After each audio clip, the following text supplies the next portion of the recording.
Baru-baru ini warga Jawa Barat dibuat geram oleh seorang advokat yang bernama Adel Setiawan. Bagaimana tidak geram? Karena dia sudah melaporkan Kang Deddy Mulyadi, pertama ke Komnas HAM, terus yang kedua ini ke Bareskrim, terkait kebijakannya yang mengirim anak-anak nakal ke barak militer. Nah, sebenarnya dia itu maunya apa sih? Melaporkan Kang Deddy segala ke Bareskrim? Nah, untuk lebih jelasnya, mari kita lihat videonya. Ini ya, yang kami masukkan itu di Undang-Undang Perlindungan Anak, di pasal 76H itu, kan jelas-jelas melarang pelibatan anak-anak untuk kegiatan militer. Pasal 76H itu pidana, ancaman hukumannya 5 tahun. Nah, itulah salah satu pasal yang kami masukkan. Ini kan berbau militer, melibatkan anak-anak. Nah, kurang lebih seperti itulah yang perlu dikaji oleh.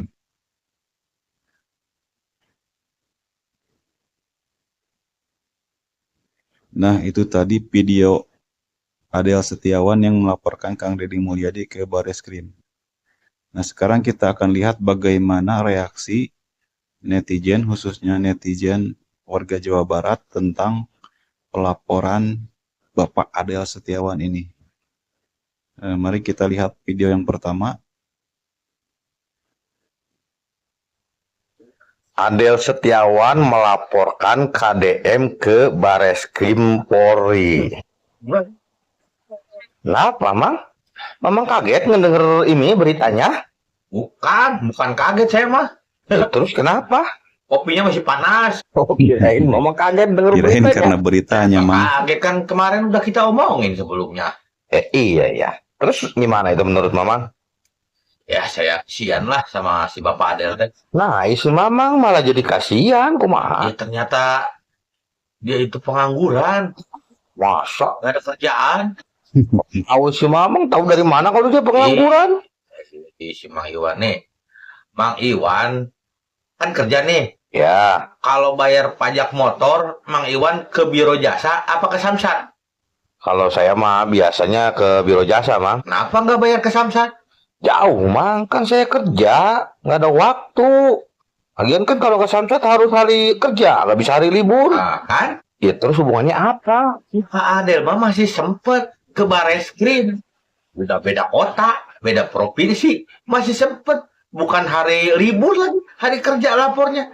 Berarti kan itu saking nganggurnya, Mang Iwan. Nggak ada kerjaan. Makanya dia tuh sono. Iya. Ya, terus menurut Mamang solusinya gimana? Ya, solusinya mah cariin kerjaan lah buat si Pak Adel. Biar ada kesibukan. Oh gitu? Jangan terlalu banyak waktu luang. Apalagi waktu luangnya diisi dengan hal-hal yang ya begitu kan. Tidak berguna. Ya saya emang nggak bisa ngasih kerjaan, Mang. Kali Mamang bisa ngasih. Ya apa tuh? Saya aja kerjanya cuma ngangon domba, ngangon kambing. Oh iya. Apa saya suruh dia ngangon bebek aja kali ya? Iya, bener, Mang. Tapi saya takut. Buat kenapa? Ya takutnya bebeknya kalah berisik sama dia. Iya. Teruntuk Bapak Adel Setiawan yang katanya orang tua murid yang gak setuju sama program barak militer Kang Deddy Mulyadi. Aduh, Bapak Adel ini kenapa sih? Ada sentimen apa sih Pak sama militer? Kayaknya anti banget tuh sama militer. Sampai-sampai bawa pasal tuh seakan-akan anak-anak itu disiksa di barak militer. Iya Pak Adel, saya tahu banyak banget opsi buat penanganan anak-anak nakal yang harusnya bisa dilakuin sama pemerintah. Tapi masalahnya yang mau gerak ya cuman Kang Deddy Mulyadi. Itu solusi Iya, nyata benar. yang dilakuin sama pemerintah. Yang Lagian lain kok nggak saya ada, lihatnya nggak ada ibu-ibu yang di sebelah gerak. Bapak kok jauh lebih pinter. Ya walaupun kata Pak Adel si ibu ini gagal didik anaknya udah nyerah. Tapi kok faktanya si ibu ini jauh lebih tahu gitu psikologis anak. Ya karena selain lingkungan keluarga, lingkungan sekolah dan sebagainya juga mempengaruhi Pak Adel. Susah dikontrol anak-anak kayak gitu, namanya pergaulan. Ya makanya udah bener banget dikirim ke barak militer dikasih pelatihan. Bukan disiksa, jadi nggak akan melanggar HAM. BTW besok-besok ya nggak usah pakai batik kuning, batik merah dipakai. Kang Deddy Mulyadi, jangan gitu dong. Masa anak-anak dijadiin kelinci percobaan sih? Tuh kan jadinya Pak Adel Setiawan ikutan komplain. Gimana sih nih Kang Deddy Mulyadi? Masa anak-anak dijadiin kelinci percobaan masukin ke barak militer? Jangan marah-marah dulu, dengerin dulu videonya sampai habis. Gue nggak tahu kalian udah lihat videonya Pak Adel atau belum, tapi kalau yang belum nih, gue tampilin cuplikannya sedikit aja ya. Jadi Mulyadi nggak paham ini falsafah.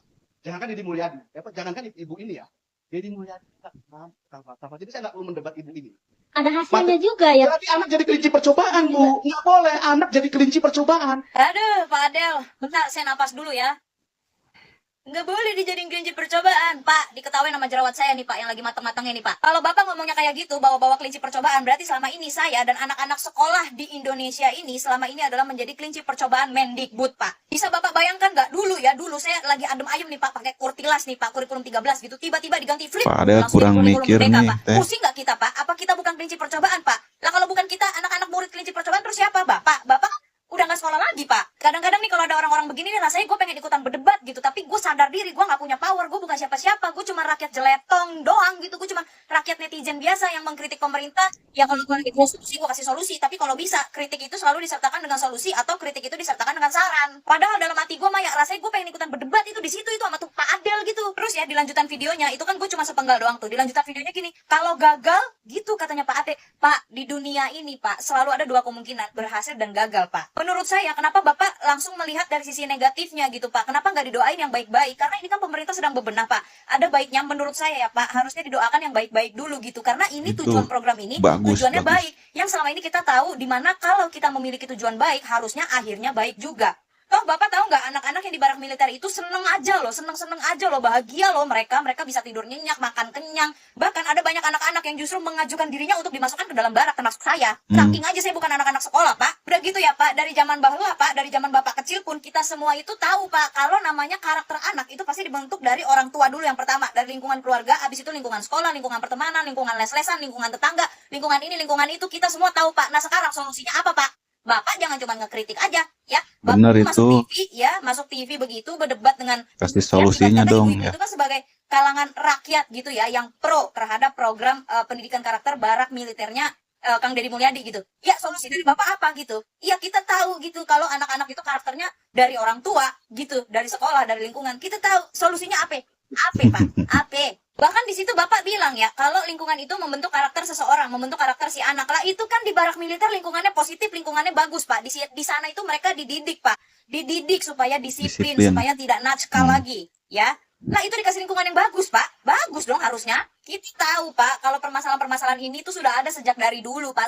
Sejak dari zaman dulu. Nah, sekarang pemerintah, sekarang Kang Deddy Mulyadi terutama ya, mengambil aksi, mengambil kerja nyata, bagaimana caranya untuk mengubah anak-anak nakal tersebut, ya dengan cara solusinya dari Kang Deddy adalah dengan cara masuk barak militer. Lah, solusi dari Pak Adel apa? Kita masyarakat, saya masyarakat biasa butuh solusi, Pak. Kebetulan saya juga punya anak, Pak. Anak saya baru usia 10 tahun, dikit lagi mau remaja, Pak. Dan Bapak tahu kan kalau remaja itu ada kenackalan remaja gitu, Pak. Jadi saya nanya sebagai rakyat dan sebagai seorang ibu gitu, Pak. Gimana solusinya, Pak? Bapak jangan ngebandingin negara Indonesia sama negara-negara maju lainnya, apalagi Finlandia, Pak. Menurut saya, dari SDM-nya aja udah jelas beda, Pak. Di sini, Pak, ada CCTV aja. Mereka manusia, rakyat-rakyat itu nggak takut, Pak. Di sini, Pak, di Indonesia, kita menegur anak dengan cara baik-baik. Anaknya ngejawab, Pak. Anaknya ngebangkang, Pak. Gimana? Balik lagi, Pak, seperti yang saya bilang di konten saya yang sebelumnya. Ya, jangan hanya teori, Pak. Praktek dan solusinya seperti apa.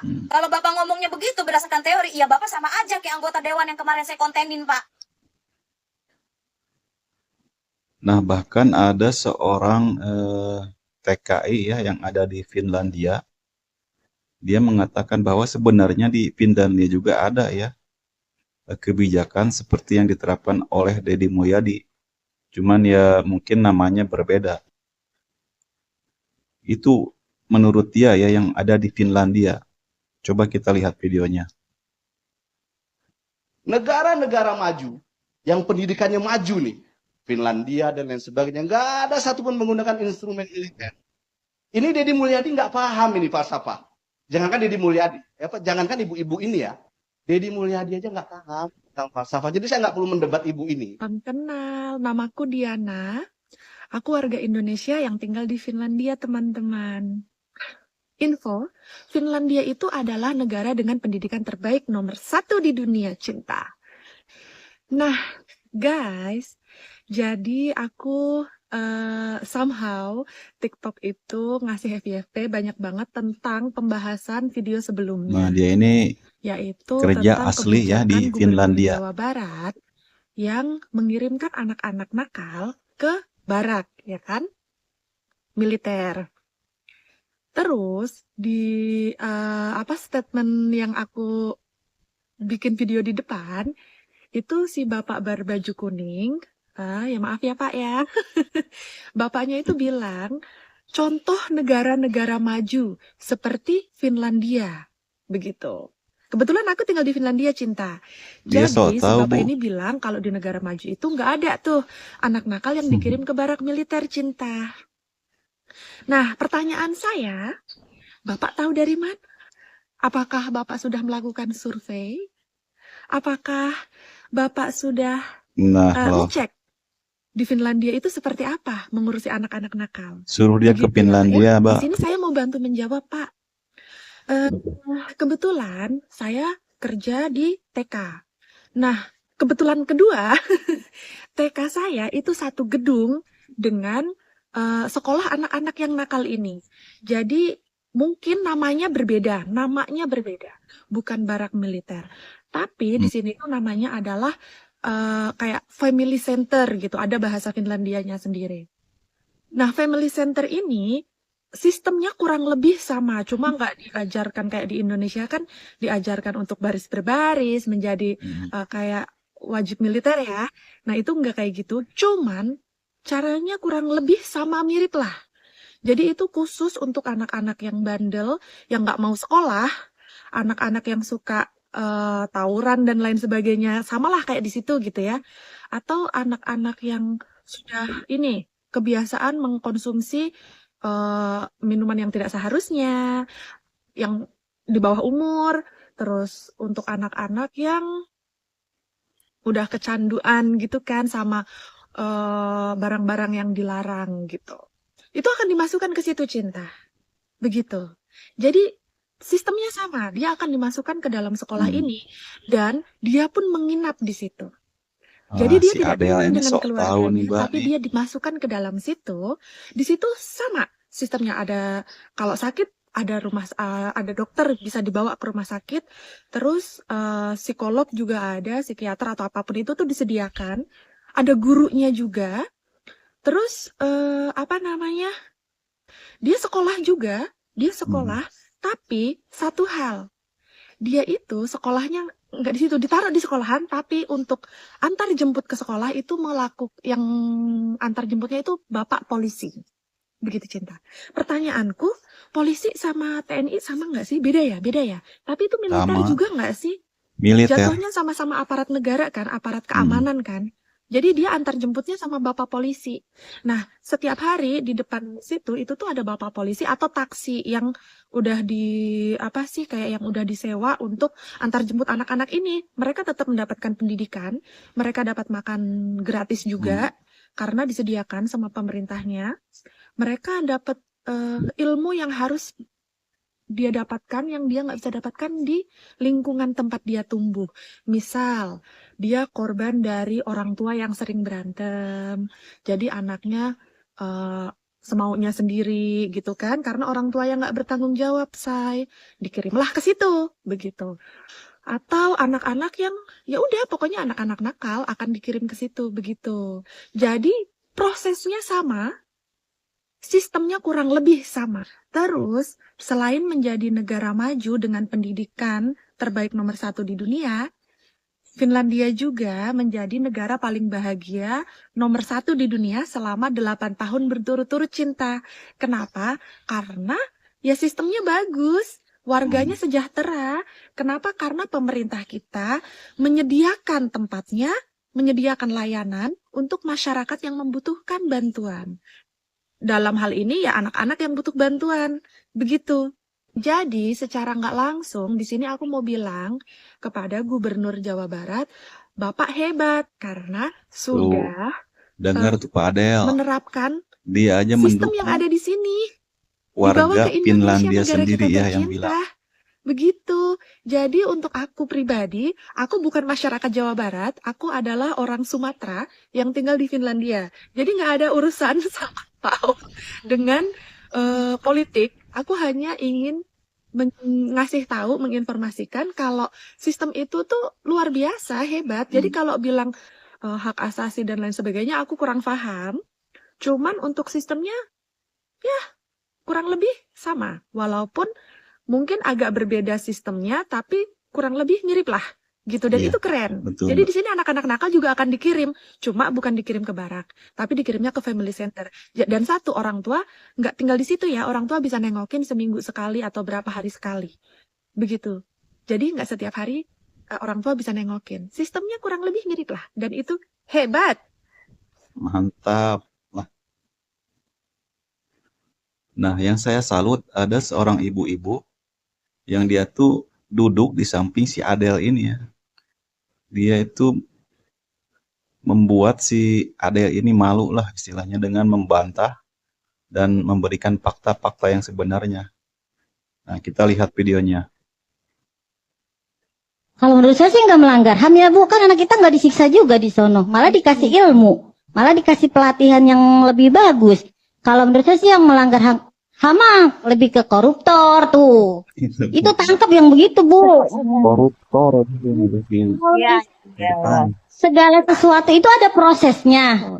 Jangan sebelum proses itu dimulai kita jangan kontra dulu, jangan mendikte, oh ini begini gini. Kita tunggu dulu tuh, program itu kan berproses. Nanti setelah proses ada hasil. Begitu ada hasil nih, oh Pak, program Bapak tuh anak tuh nggak ada perubahan. Atau program Bapak itu anak tuh jadi begini begini. Nah itu baru deh bisa kita komplain, kita Lebih ajuin benar ibu-ibu hukum ini atau kalau apa. menurut saya. Sebelah ibu tuh. Hah? Sebelah ibu. Iya nggak apa-apa kan sama-sama warga Tapi Bu, Bekasi ya Pak kami ya. dengar Ibu Kan sudah kalau mengusulkan. bapak-bapak kan sama emak-emak beda. Emak-emak kan lebih tahu anak tuh Wah. sedemikian. Waduh.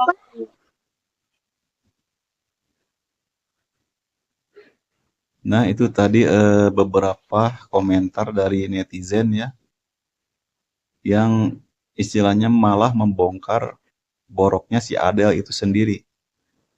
Nah, bagaimana menurut kalian tanggapannya? Silahkan kalian tulis di kolom komentar. Oke, sekian dulu video untuk kali ini. Sampai jumpa di video-video selanjutnya.